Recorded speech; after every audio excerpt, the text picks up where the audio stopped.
Hogan Gidley is the former senior communications advisor for the Huckabee campaign. He is in Washington now. Hogan, great to see you. Let me begin with this. Donald Trump posted a photo on Instagram of him writing his inaugural address. What, in terms of both content and tone, do you think we'll hear on Friday? Well, I went back and looked at a lot of the speeches he gave, most notably the speech when he received the nomination for president in Cleveland for the Republican Party. I do think he is going to focus quite a bit on making America great again. I don't mean to be trite, but that was one of his themes. And I think he's going to talk about putting America first, standing up for all Americans. I think he's going to talk about not just the ones who supported him, but talk about the Democrats who abandoned the Democratic Party, could not support Hillary Clinton for whatever reason, and came to his side to talk about the American worker who has been kicked in the face for the better part of the last 30 years. He's going to focus on those types of things. I think it'd be wise for him also, though, if I'm giving it, would be so bold to give advice, I think he should draw from some of the past presidents, both Republican and Democrat, have some anecdotes from Reagan, Lincoln, someone like JFK, maybe even Bill Clinton, to talk about the challenges they faced when they took over in this monumental office. And I think that would do a lot to a lot of folks paying attention to this, to basically let the people know that he understands the gravity. He's beginning to understand the gravity of the journey upon which he is about to embark. Hogan, let's turn to the agenda. We know that Obamacare is at the top of the agenda. What else does the incoming administration, you think, hope to accomplish in the first 100 days? Well, look, one of the things we saw in CBS polling was that most Americans, as usual, vote on jobs, vote on the economy, vote on their own pocketbooks. So I think he is going to focus hard on bringing back jobs from overseas, and that starts, I think, by changing the tax code in this country. We have one of the highest corporate tax rates in the world. He wants to be able to lower that to allow those businesses to bring jobs back. And, it's kind of funny, we haven't tinkered with the tax code in about 30 years in this country. Shockingly enough, no coincidence there, we've seen stagnant wages in this country for the last 30 years. I think he's going to focus on that. He also talked about border security as one of his big ones. We're going to begin to see some semblance of a wall. How that's going to happen, how he's going to actually get that done, it's not clear yet. He's going to have to work with Congress on those types of things. That's something he's going to talk about too. And also ISIS. Security was a huge voting factor for so many people in those suburbs that they didn't feel secure anymore or safe anymore with homegrown terrorism, with attacks all across the globe.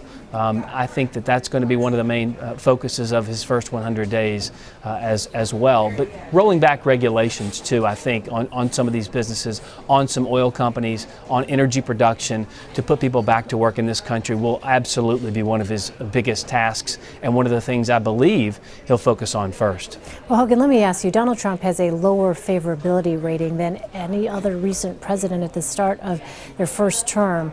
And I wonder how much you think that matters. Does it? I don't think it matters that much. Look, one of the best things about this movement is that it's results oriented. All the things we've been talking about for the better part of 2 years, now the rubber meets the road.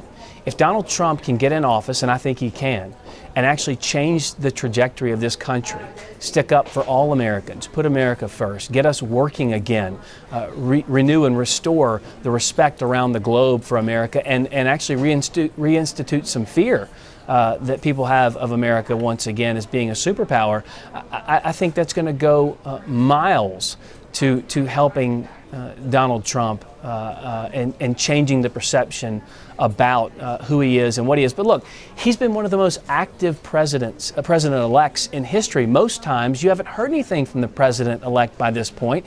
He gets elected, he begins to put up some cabinet posts, you see that playing out, but he's basically quiet. Donald Trump has not been that way. You've seen what he did with Carrier, you've seen what he did with Boeing, you've seen what he did with Ford. He's been interacting with these companies. He's being attacked by the press, sure, but he's doing attacking. For the first time, Republicans haven't just sat back and let it come to us. Donald Trump is taking it to the press. He's taking it to his detractors. And that's something that Republicans have been dying for a long time, is to fight back. Donald Trump is fighting back. And it's no wonder that he's been all over the press. It's no wonder he has some negative ratings out there. And let's not forget, it wasn't like Hillary Clinton or Donald Trump started with approval ratings in the 80s. They started really low. So it's no shock that he'd be where he is at this point. Let me ask you about this. Donald Trump's cabinet picks continue to be grilled by lawmakers. Do you think the Trump team should be concerned that some of their nominees may not survive the confirmation process?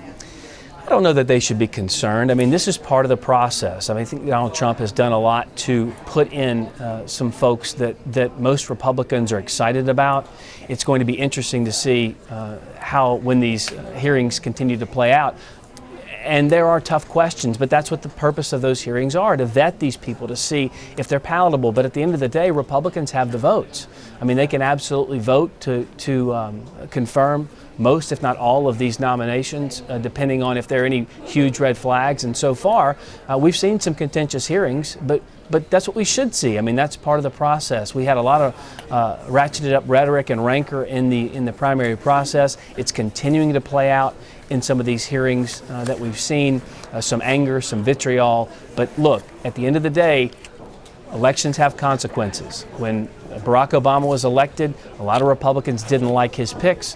When Donald Trump is elected, a lot of Democrats don't like his picks. That's part of the political process. And if you don't like where we are now, then get out there and vote and change the way things are. But Donald Trump won, and this is the ramification of that victory.